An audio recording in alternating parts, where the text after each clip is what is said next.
Silicon Valley.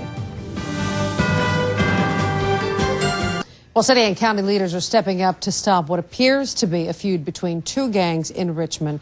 Obviously, there's no easy answers, and officials know that. The victims' families know that as well. But today there was a news conference to talk about the problem. NBC 11's Cheryl Hurd is live at the Richmond Police Headquarters with today's developments. There are no easy answers to this one, Cheryl.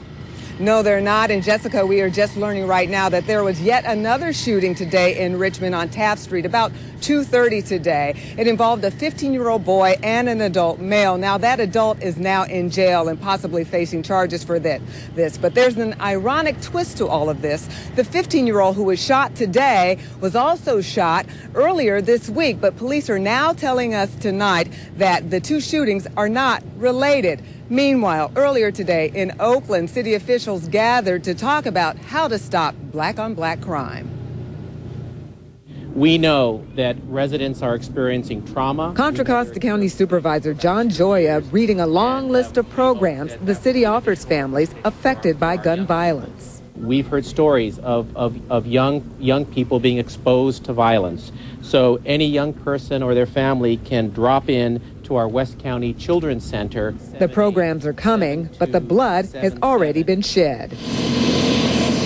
11 shootings in Richmond since Tuesday. 3 of the victims are dead.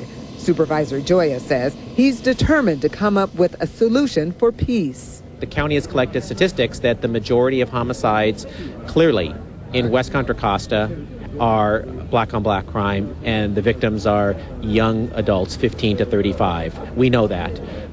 That's why it's more than just about putting police officers in the street.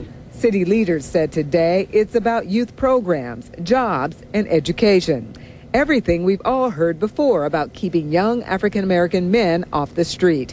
Community activist Corky Bouzet blames city government for not doing enough.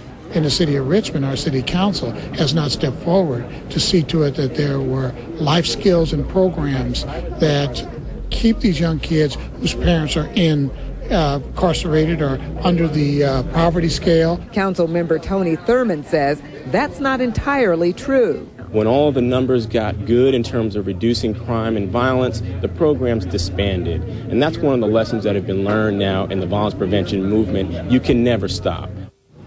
Now, I talked to the father of one of the shooting victims today, and he says that the city is not doing enough to stop all the violence. Now, remember those tent cities out there? Well, they're coming up again, and they're having a big celebration for peace on September 24th, and they say that celebration will last until October 2nd. Live in Richmond, I'm Cheryl Hurd, NBC 11 News. With sales for Bay Area real estate hitting a 15